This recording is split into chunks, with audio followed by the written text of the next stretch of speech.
আসসালামু আলাইকুম, নিশিস কুকবুকে সবাইকে স্বাগত জানাচ্ছি। আজকের রেসিপি হচ্ছে কচু শাক। কচু শাক রান্না করা দেখাবো আপনাদেরকে। আমি কচু শাক রান্নার আগে কচু শাককে ভালোভাবে বেছে ধুয়ে সামান্য পানিতে সেদ্ধ করে নিয়েছি। এখন কচু শাকটিকে আমি বাগার দেব, সেটার জন্য কড়াইতে পরিমাণ মতন তেল দিয়ে নিচ্ছি। তেলটি গরম হওয়ার অপেক্ষা করব।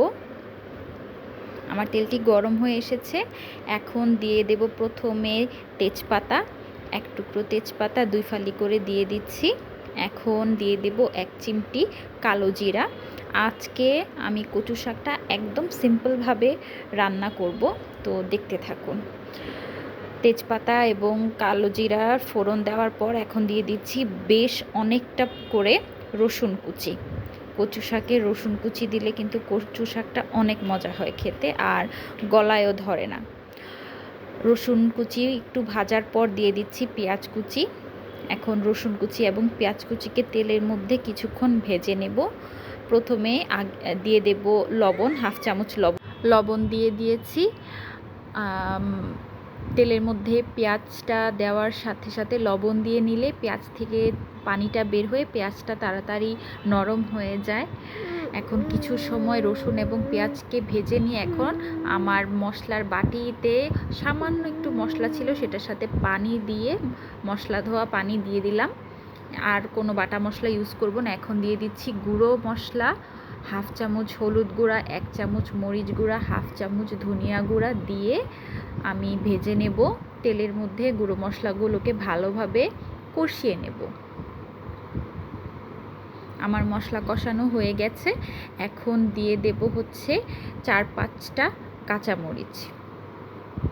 এখনই দিয়ে নিচ্ছি যাতে কাঁচামরিচটা একটু সেদ্ধ হয়ে যায়, কাঁচা কাঁচা ভাবটা যাতে না থাকে। কাঁচামরিচটা দেওয়ার পর কিছুক্ষণ নাড়াচাড়া দিয়ে নেব। তারপর দিয়ে দেব হচ্ছে কচু শাক। এখন ভালোভাবে মশলার সাথে শাকগুলোকে মিশিয়ে নেব।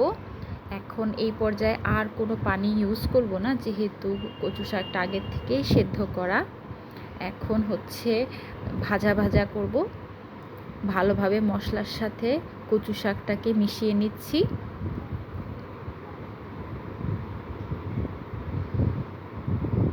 অনবরত নাড়াচাড়ার মধ্যে রাখতে হবে যাতে নিচে দিয়ে লেগে না যায়, যেহেতু পানি ব্যবহার করব না।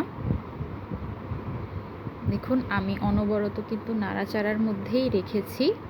আমার কচু শাকটা কিন্তু প্রায় হয়ে এসেছে, আরও কিছুক্ষণ ভাজবো।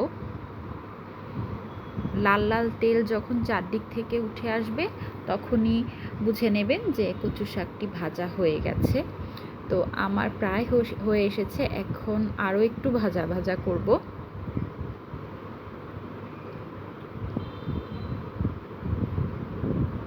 একটু চামচ দিয়ে, খুন্তি দিয়ে একটু এগুলোকে থেতো করে নিচ্ছি কচু শাকগুলোকে।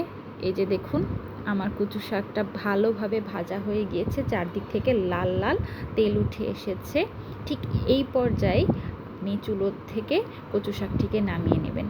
কেমন হয়েছে আমার আজকের রান্নাটা দেখুন, চারদিক থেকে কি সুন্দর লাল তেল ভেসে উঠেছে। আমি কিন্তু চুলা অলরেডি অফ করে দিয়েছি।